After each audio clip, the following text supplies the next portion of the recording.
on the progress we've made. Really? They made progress? Unemployment's higher now than when he took office, probably because he increased the burden of government. Federal spending's up by billions of dollars, and Obama's bureaucrats added thousands of pages of new regulations. Now we're up to, this represents 170,000 pages of rules. Each one is an assault on opportunity and personal freedom. But maybe I'm too negative. Let's get an expert look at what the election meant for freedom from our all-star panel. David Bose of the Libertarian think tank the Cato Institute, Hadley Heath of the Independent Women's Forum, and columnist DeRoy Murdoch. So, DeRoy, you first. Some good news here? I guess there's a little. Mainly, I'm baffled at what happened. I really didn't think Obama would get back in with the record that he presented, but I think there is some good news in the Senate. One of the people who won... yeah, just before you go there, before the election, we said, what do you want to say? You said, it's vital that this not be a slight Republican win, but a crushing defeat for Obama. We need to discredit socialism in the U.S. for a generation. Yeah, well, that didn't work, did it? Didn't work. That's all right. But the good news. The good news. Jeff Flake won a Senate seat That's good news. Arizona. He's a terrific free market champion. He's one of the biggest opponents of pork barrel spending. He's well-spoken, very intelligent. And, who else? I think Ted Cruz in Texas also. A very bright man, a terrific speaker, happens to be Hispanic. I think that's something that's very positive. I think Republicans are going to have to figure out some way of speaking with Hispanic voters, and having Hispanic senators like Marco Rubio and Ted Cruz, I think, will help in that regard. But why is this Libertarian audience applauding? He's anti-gay marriage. He wants to grow the military. He supports building a wall on the Mexican border, tripling the size of the Border Patrol. Well, he's also somebody who believes in cutting taxes, limiting spending, balancing the budget, not creating boxes of regulations. So is he a perfect, ideal Reason Magazine type senator? Maybe not, but certainly much Why not? Hadley, what's some of the bad news and good news? Okay, at the state level, I'll go with the good news first. Several states passed some ballot initiatives to say, up yours to Obamacare. Alabama, Wyoming, Montana, they all said citizens of our state will not be compelled to participate in a health care system. And Missouri, the citizens there voted to say, we're not going to have a health care exchange here per the Affordable Care Act. The feds could still compel it, but it will be harder. Right, but I think this indicates that the citizens of Missouri are thinking about this issue correctly, that it's a bureaucracy at the state level, regardless of if it's the state or the feds. It's a bureaucracy. It's not a marketplace. And the bad news? Well, the bad news in terms of ballot initiatives, there were a handful of bad news things across the country. I was watching this Oregon ballot initiative that would phase out the estate tax or the death tax. The estate tax is something that's going to come up again this year because it's part of the Bush tax cuts on the federal level, but that initiative failed 53% to 46%. David Bose, some other good news? Well, besides the marriage and marijuana initiatives and the health care initiatives, I think that can be taken as a sign that there are a lot of libertarian-leaning voters, libertarian instincts in the public, and so maybe it's not just that they loved Obama, it's that the Republicans have really driven away independents and centrists and suburbanites with a lot of their social policies.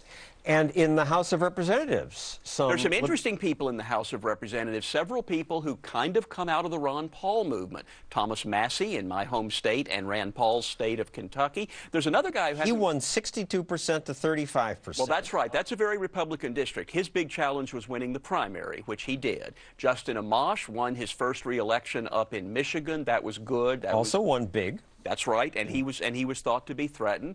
There's another guy, Kerry Bentivolio in Michigan, kind of came out of nowhere, out of some strange circumstances. He's a fan of Ron Paul, so that's good. A couple. These are real libertarians. Amash is known as Mr. No, has a record of voting against Republicans and Democrats.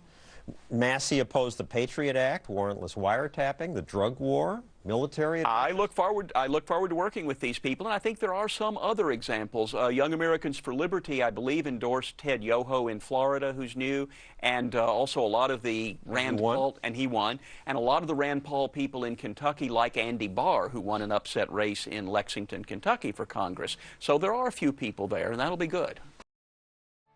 And now, the next President of the United States, Governor Gary Johnson. What? He didn't win? Governor Johnson, you didn't win? How many votes did you get? You know, John, I got over 1 million votes, but I'm kind of disappointed. I didn't win number one, and I thought I would have gotten a lot more votes. I think people ended up taking to heart the fact that this was a two-person race and that every vote was going to count. Of course, I was trying to make the pitch that you make your vote count by voting for the person you most believe in, but it really didn't pan out. But we did get over 1 million votes and put a voice to issues that I think really needed a voice. You know, if I were to point at one factor, I think it was Romney losing the race, and it was losing the race because he wasn't conservative enough on dollars and cents. And I think the Republican social agenda turns off most Americans.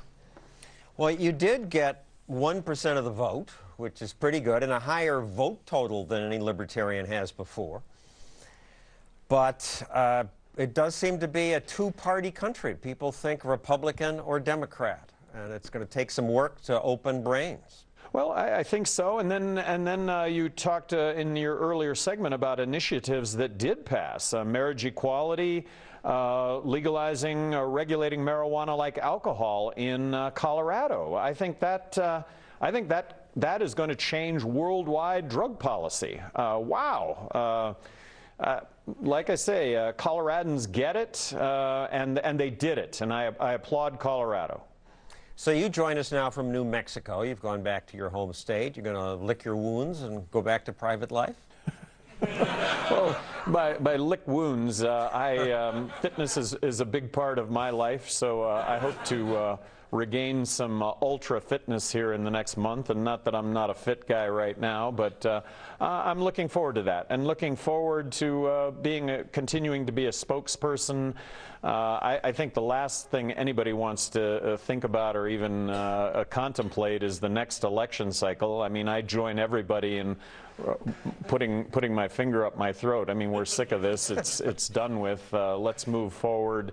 I think the country's in deep trouble, and it's from a financial standpoint. I think that unless we slash spending, we're going to find ourselves in a monetary collapse sooner than later. And you joined the race because you didn't trust either candidate on that front. You said you never believed Obama would try to balance the budget as he said he would. Well, I'm more liberal than Obama when it comes to civil liberties, and I'm a lot more conservative than Romney when it comes to dollars and cents. I think the majority of Americans fall in that category. And look, Republicans are horrible when it comes to civil liberties, and they're not so good on dollars and cents. Democrats, they're horrible on dollars and cents, and they're not so good on civil liberties. And like I say, I think the majority of Americans, as a member of the majority of Americans, we do care about these issues. Offering up a prediction, we're going to find ourselves with a heightened police state in this country. We're going to find ourselves continuing to militarily intervene in other countries' affairs, resulting in more enemies to this country than fewer. And the spending is unsustainable, and it's going to continue to be so.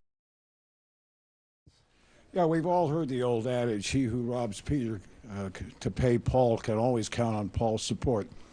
Under Obama, 48% of people take from the Treasury, don't give back. What happens to America when we reach that tipping point of 50%?